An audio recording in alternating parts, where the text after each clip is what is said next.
Greta and the Black Cat. One day a woodsman named Peter was chopping down a tree when he saw swinging from one of the branches a bundle. Dropping his axe, he climbed up, and to his surprise, when he opened the bundle, he found in it a baby girl asleep. Peter hurried home with the baby to his wife. "Look, Martha," he said, "I have found a baby girl to be a sister to our son Robert. We will name her Greta, and they shall grow up as brother and sister." But Martha did not want the baby. "We have 3 mouths to feed now," she grumbled. "Why should we care for a child we know nothing of?" But Peter would not hear of putting the child out of doors, and so Greta lived with Peter and Martha and grew up with Robert.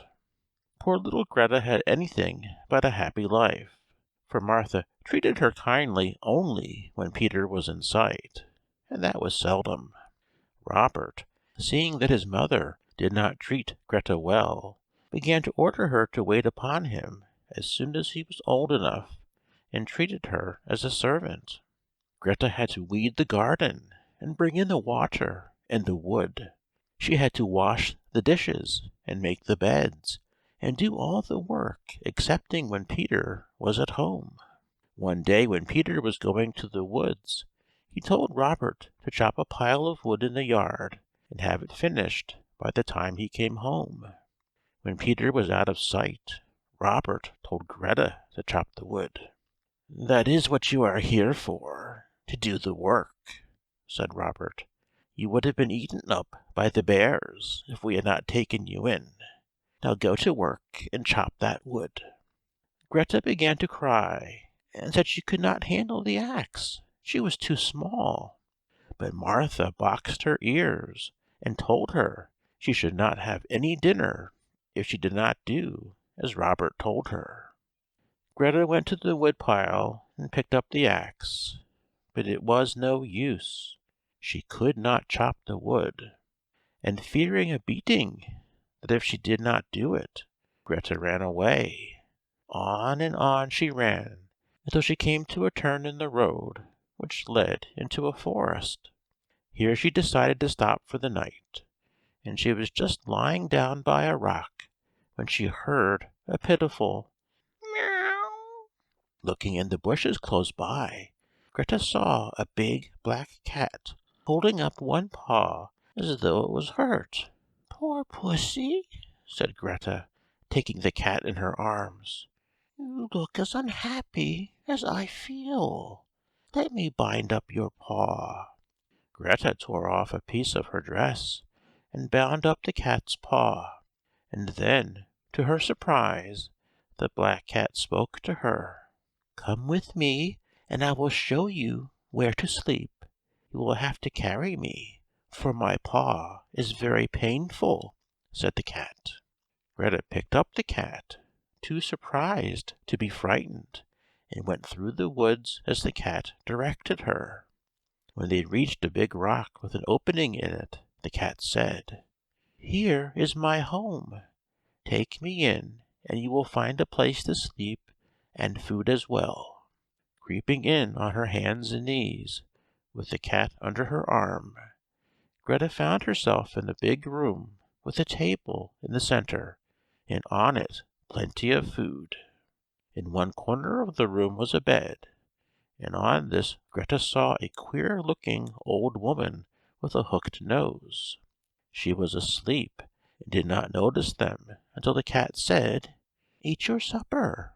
Up jumped the queer-looking old woman when she heard this, for she was the witch. "You and a mortal with you!" she screamed as she reached for her crooked stick. Greta ran to the door, for she thought the old witch was about to strike her.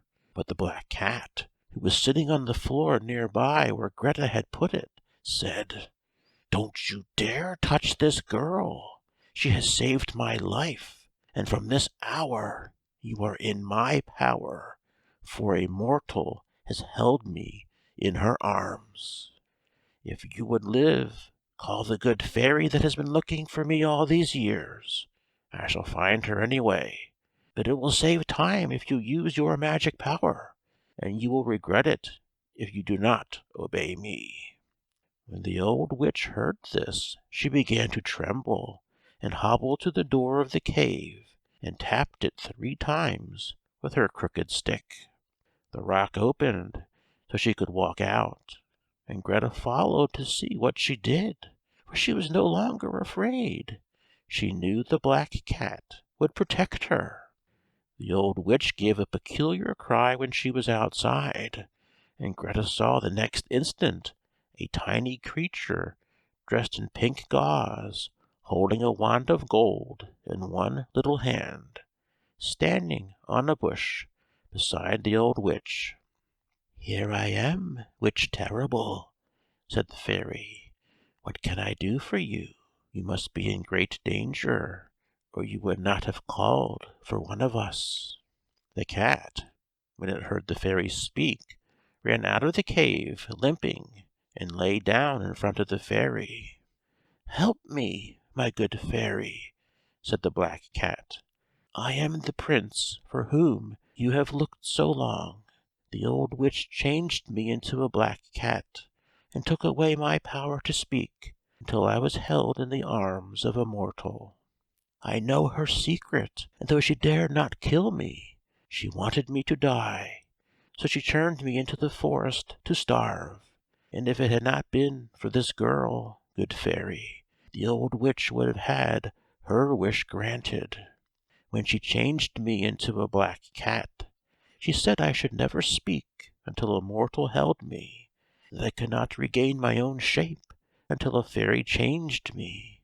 But something has happened since then, and to save herself, she obeyed me and called you, for I know her secret, and that is why I did not have to hunt for you, my good fairy." The fairy touched the black cat with her wand, and Greta saw in place of the big black cat a handsome man dressed in black velvet with gold trimmings. "Now tell me the secret you know about the witch," said the fairy. The old witch threw up her arms and cried for mercy. "Remember, I called the fairy," she said. "You would have hunted a long time if I had not. Be merciful." "I shall not forget," said the prince. "This woman is only half a witch," he said. "She is part mortal, and every night at 12 o'clock she has to become a mortal for an hour, because she tried to change a water nymph into a frog. The river god, the water nymph's father, called on a very powerful ogre who was his friend, and the ogre was about to change her into a rock, but she begged so hard he made her half mortal, and left her to her fate." "Which means she can never leave this forest," said the fairy, "and that she does many of her magic deeds at night, when she rides abroad on her broomstick. She is not a very powerful witch." "Yes, that is it," said the prince, "and she does not want it known among the fairies or the goblins or any of the magic power folks. That is the mercy for which she begs. I hope you will keep her secret, good fairy, for she saved me so much time and trouble in calling you." "I will keep her secret from all but the fairies, but one of the fairy family will come here every night to make sure no mortal has been harmed by her, for someone might stray in here, just as this girl did, and be changed into some other form." "I have one more favor to ask of you, good fairy," said the prince. "I wish to make this girl my wife, if she will marry me, and I would like to have the proper clothes for a princess, so that I may take her to my palace at once." "What do you say, my dear?" asked the fairy. "Will you marry the prince?" Greta felt she must be dreaming, but she was sure she would love the handsome prince if she were awake, so she told the fairy she would, and the next instant her ragged clothes dropped from her, and she stood before the prince in a beautiful green velvet riding habit, with a long feather in her hat, looking every inch a princess.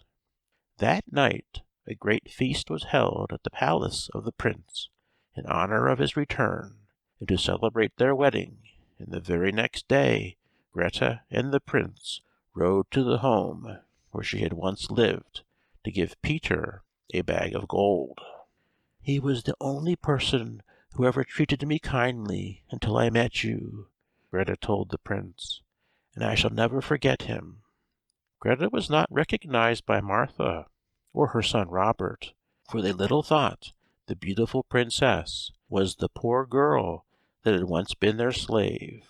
But Peter, who had loved her, looked after the coach as it rolled away. "It looked a little like her," he said, "but of course it could not be." Many gifts did Greta and the prince send to Peter, and in his old age he was given a comfortable house and plenty to eat, and, though Martha and Robert shared his good fortune, they never knew who sent it. The prince told Peter who the princess really was one day, because the poor old man had never ceased to sorrow because Greta could not be found. But not a word did he tell of this to Robert or Martha, but kept his secret all to himself as long as he lived.